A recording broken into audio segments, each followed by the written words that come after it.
and even tried to, you know, bust a little rhyme right there at the end. But, right. yeah, I mean, it bugs me out. Trust me, if I ever run into Royce, like, that's my first question. Like, yo, how was you not feeling that You Lose beat? That thing is sickening, man. I thought it was one of the cuts on the album that had more energy or was a little more dynamic than a lot of the other tracks. So that's why I thought it was, you know, it was a lot of movement in that one. But I say this, and it's kind of off the topic a little bit, but I'm a big fan of Adrian Young's production. The only thing is, going from album to album, project to project with him, that's what his sound is starting to seem like it's a little flat to me. Like, you're gonna need to step up the, you know, the change in the emotion of his records or something. And I hate to critique somebody that's doing what he's doing, but I'm just saying, when I listen to the projects with Ghostface, the 12 Reasons to Die, right, and then some of the songs on here, and then I think Adrian Young even put out his own project. Oh, and I think he did most of the work for Bilal on his new joint. Yeah, he just did that.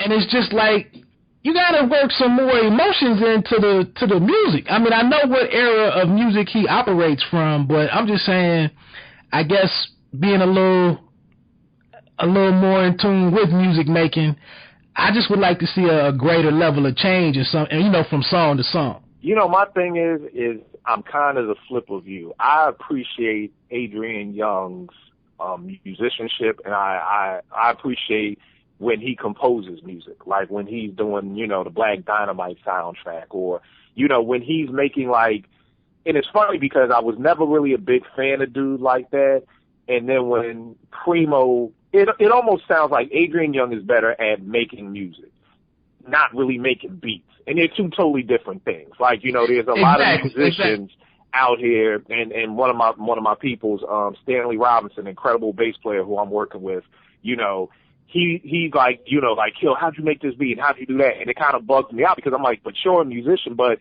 we respect the fact that we both do two totally different things.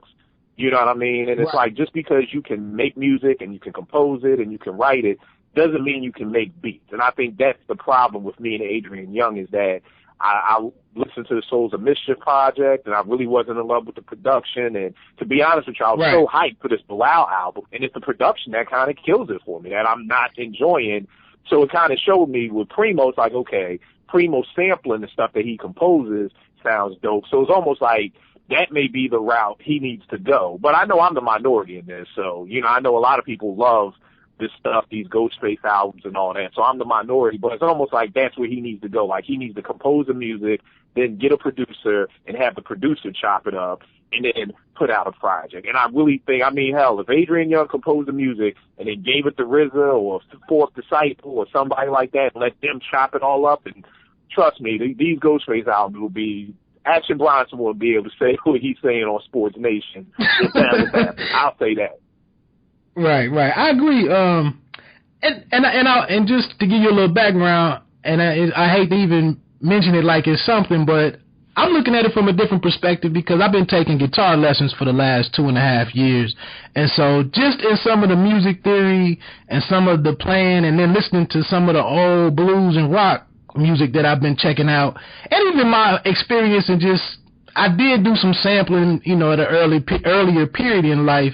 So I've looked at it from the beat making side and the musical side, and I'm just saying, you know, for him to be an arranger, a composer, and all that, I'm just looking for a little bit, just some range in his music. That's all I'm looking for. Right. I know what you're saying. But like I said, who am I to question that brother on what he's doing? What's your last thing this year that's been an interesting move in hip hop? The thing that I'm probably still anticipating, and a lot of people don't even, it's funny, I was talking about it the other day, and my man was like, who? But this new Gangrene project with Ono and Alchemist.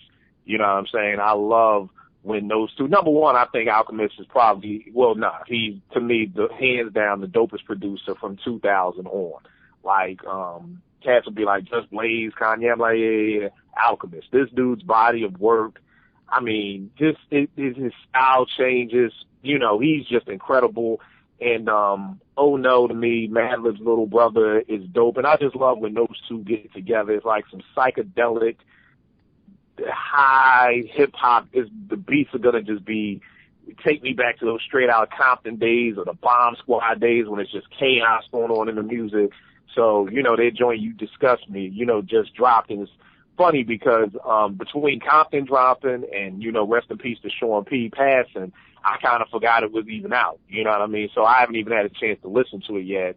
I just downloaded it, but you know, that's my thing. Anything that gets me excited, anything that I can sit back and anticipate. There's so much stuff that comes out, like, you know, such comes with a new album. I'm like, yeah, all right, cool. You know, I'll check it out. But like with Compton, when they was like, yo, it's streaming live, I listened to Compton from probably 8:30 to probably about 1:30 in the morning that first night. Then came back to it at 4 in the morning before I went to sleep. Like, that's what gets, but the majority of hip hop that comes out, like, oh, Common coming out with a new album. I'm like, all right, cool, I'll check it out when it gets to me, and that's kind of how I live life. Like Nas said once, like, with so much music out, how do you hear everything? And I'm kind of just, Nas said something like, you know, if it's dope enough, it'll find its way to me. And that's kind of how I feel about a lot of music. Like, if it's dope enough, then people on Twitter will be asking me about it. My friends will be calling me, and then I'll be like, all right, like, if enough people ask me about it, then I'm like, all right, I need to check this out, because I'm hearing that's actually how I got put on to Drake, because at first I was like, nah, I ain't listening to this light-skinned dude rhyme. You know what I mean? Like, I ain't listening to this dude. This dude shit, you know, and then, like, literally, like, 5 different people, like, totally different. One of my homeboys from the street was like, yo, this dude Drake a problem. I was like, yeah, whatever. One of my homeboys from church was like, yo, Drake a problem. Then somebody else, I'm like, wait a second, I'm getting this from church folks, street folks, you know, okay, it's time for me to check out Drake. And then when I heard his mixtape, the joint he dropped probably, I guess, 8-9 years ago now, you know, I was like, all right, bet, you know, but that's how stuff gets to me. It's like, I'm like, if it's dope enough, it'll find its way to me. So anytime that I'm hype about something, that's a great move. So yeah, that Prime, the Compton, and then this Gangrene joint, those are the 3 things I've been the most hype about, you know, with hip hop this year. And I'll just kind of, I don't have to go into my 3, but I was just kind of listening or learning about the record through you. I kind of watched you on Twitter, and I was seeing your appreciation for it and your feedback to it.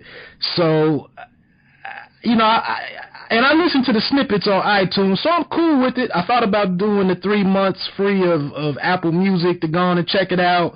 I guess for me, and this kind of ties into one of my things, man, I was excited that I saw some projects this year that really weren't feature-driven. With J. Cole, Kendrick, it's probably another couple out there, but those come to mind first. Oh man, how did I forget Kendrick, man? I'm bugging. But yeah, I'm sorry to cut you off, but yeah, Kendrick will probably get the nod over Ono too. I don't know how that slipped my mind. I'm 41, bro. If I don't write things down, I forget. Right. But yeah, I was sitting here looking at my notes. Yeah, not to cut you off, but yeah, Kendrick album was incredible. Loved it to death. Same thing, just like with Compton. Like, just listen to it. And the funny thing with Kendrick is I didn't like it at first, because my ears weren't ready for what it was. I always give people this analogy of, like, if you go out to dinner and you ask the waiter for a Sprite and he brings you the water, and when you taste it, it's like, you know, it's not necessarily anything wrong with the water. It's just that your mouth was ready for that taste of the Sprite, you know. Exactly. So it was like my ears were ready to hear a certain kind of Kendrick, and when I didn't hear it, I didn't like it at first, but I kept listening and kind of giving it, and I almost feel like Kendrick's album is more like a jazz album. I mean, hell, half the musicians who worked on the album are jazz musicians. Robert Glasper, Battle Cat, like, these are jazz dudes, you know. So once I was able to kind of step back and be like, okay, this isn't what I thought it was going to be, but let me, like, taste the water again. It's like, oh, okay, the water is good, you know, but it just wasn't what I was expecting. But yeah, I love Kendrick's album. 5 mics to me. Right. And that's what I was saying, and I had actually tweeted out there, maybe it was on Facebook, but I loved the album because I thought it was like, I had 5 different albums that I felt like it combined. I can't recall all of them now, but it gave me a little taste of D'Angelo's Voodoo, probably the Low End Theory, and it was 3 others that I said was wrapped up in it. I had to find that. But I thought it was a mixture of all of that, and I just really appreciated it.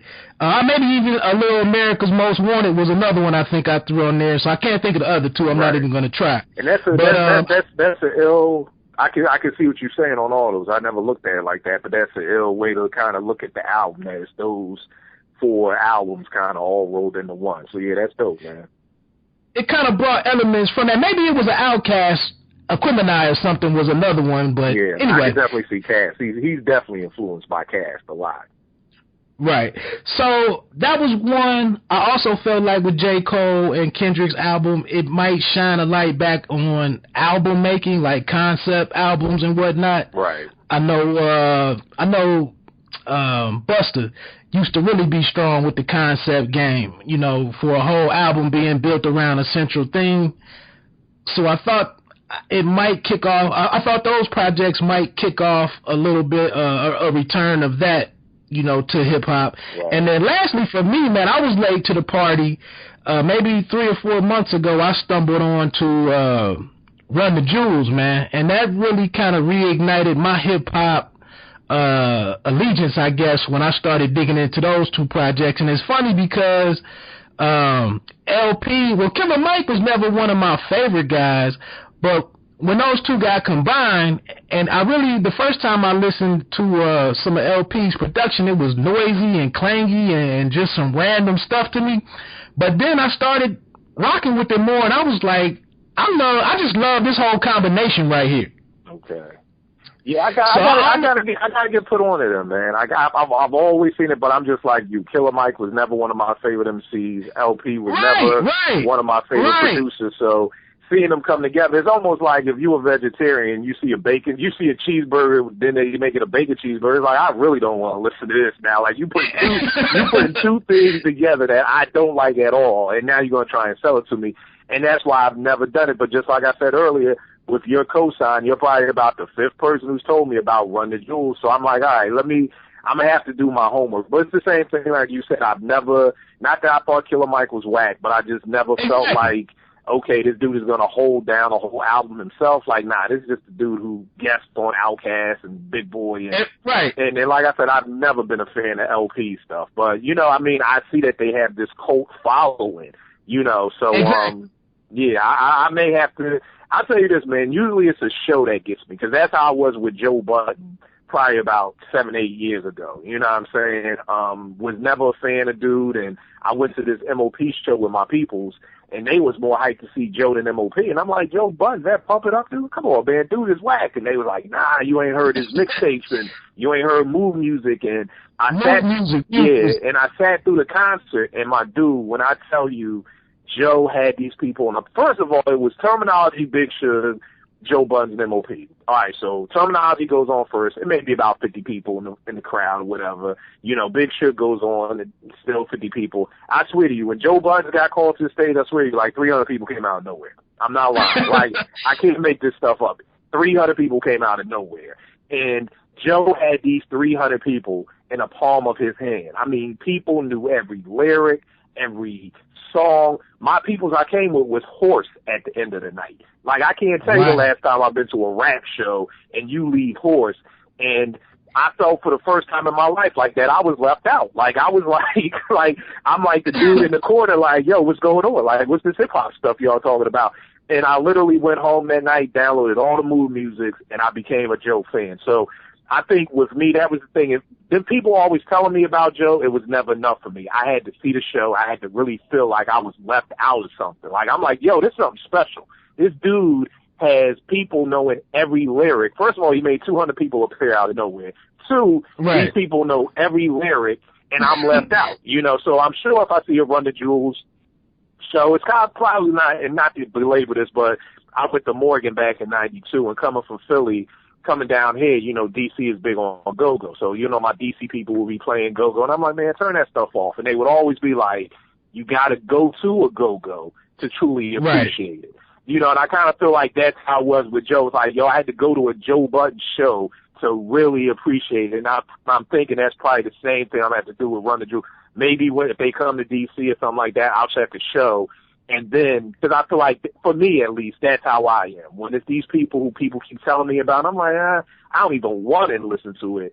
It may be that go-go. I need to go to the show and really see the live energy in the crowd to really begin to appreciate what these dudes are bringing to the table.